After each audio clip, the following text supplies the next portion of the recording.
How's it going, guys? So this time last week I was down in Plymouth doing 2 days of scuba diving. Over the 2 days we did 4 dives, and in this video you'll see day one's dives. Today you'll see me dive the Poulmic and the Glen Strathallan, and next week you'll watch me dive the Scylla and the James Egan Lane. So sit back, relax, I hope you enjoyed today's video. My name's Adam and welcome to Naturescope.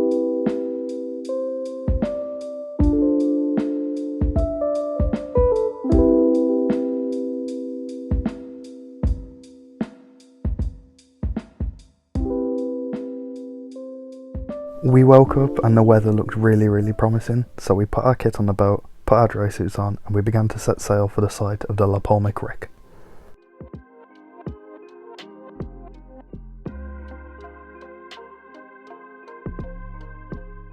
The Poulmic sank in 1940 when it was out on a routine mine-sweeping operation. Unfortunately, it hit a mine and then sank, and it sits now about 22 metres depth. The first thing you'll notice on this dive is that the visibility wasn't fantastic. It was only about 5 or 6 metres and there was lots of little bits of debris obstructing it. There isn't too much to see of the wreck now. The main body of it is now basically just a little platform, so this dive was mainly about the wildlife, having a swim around and seeing what we could find.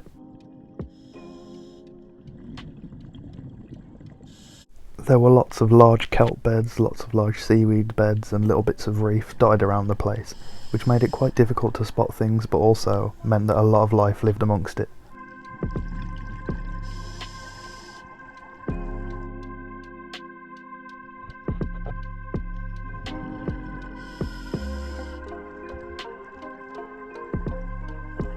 This lesser spotted cat shark was definitely the highlight of this dive for me.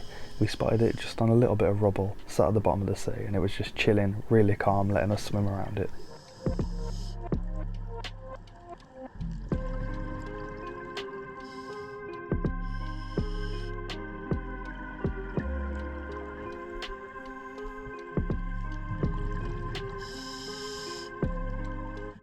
Some of the strands of kelp were absolutely massive, easily stretching well over a metre long.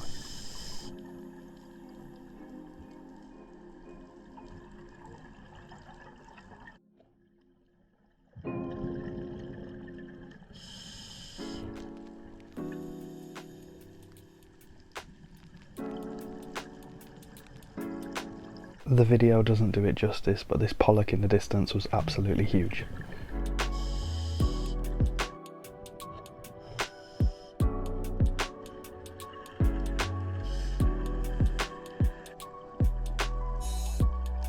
There was so much plant life, which is the sign of a really healthy ecosystem, so it was good to see.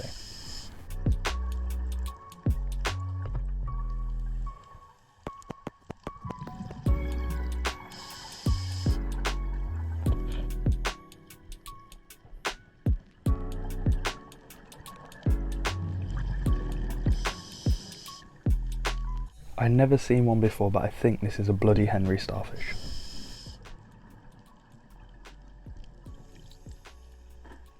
The dive was finished off by this absolutely massive sea cucumber.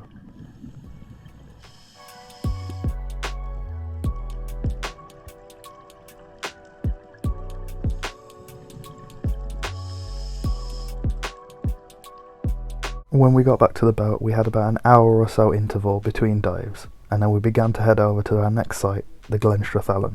Ship of the Glen Strathallan was sank in 1970, and it's primarily used as a training vessel for teaching new divers about wreck diving. There was a lot more of the wreck to see than there was on the Poulmic, and it was a lot clearer underwater. There was about 10 to 15 metres visibility, and it was pretty much unobstructed. Same as before, there were still kelp beds and coral beds and little bits of seaweed. However, it was in between these patches of rock and sand, which made spotting wildlife a heck of a lot easier. The spiny starfish on this dive was some of the biggest I've seen in the whole of the UK. This was the main body of the wreck, and it was filled with lots of little holes and some even bigger holes. Now these are really good for wildlife to hide in. There was reports of conger and some cuttlefish inside them, but unfortunately we didn't see any of those. We did, however, see this amazing little spider crab just chilling on top of one of the holes.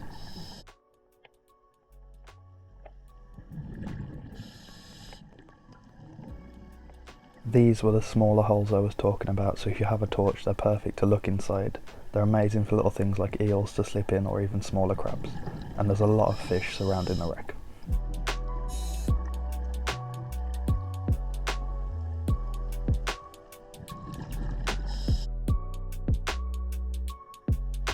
I think this was a little shoal of whiting who were clearly used to divers being in and around the wreck, as they weren't fazed by humans at all.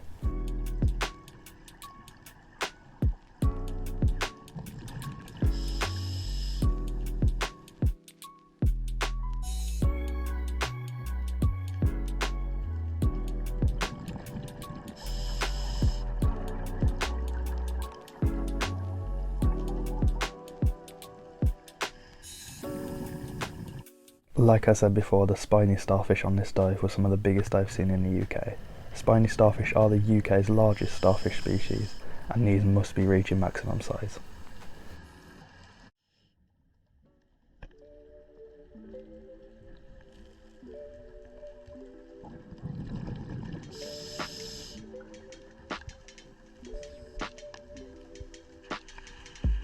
My dive buddy Chris gave me a poke and he'd managed to spot this beautiful spotted ray that was really well hidden. I basically swam right over this ray. Even without the sand covering it, they're really well camouflaged. Fortunately, this little ray's tail was sticking out, so it was quite easy to spot once you saw it.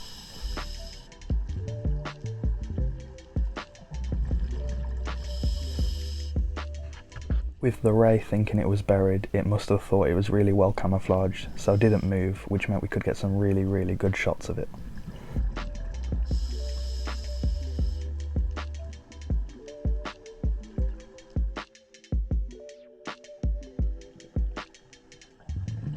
This small little group of pouting were the same as the fish we saw before. They were really chill with humans being there. They just went about a foot underneath the rock for a little bit of protection, but didn't run away and were completely fine.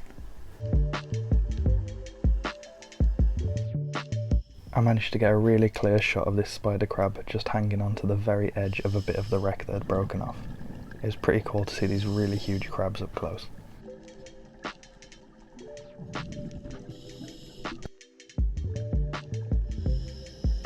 And there's a large shoal of fish who were completely fine with divers being around them.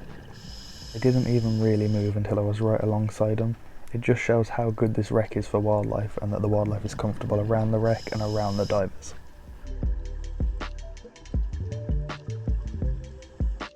I'm not 100% what these small fish are. They might be pollock or poor cod.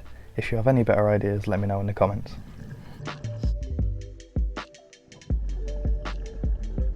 Near all of the wrasse I came across both days diving swam away whenever you got near, but this ballan wrasse was really calm and let me get really close with the GoPro, allowing for some amazing footage.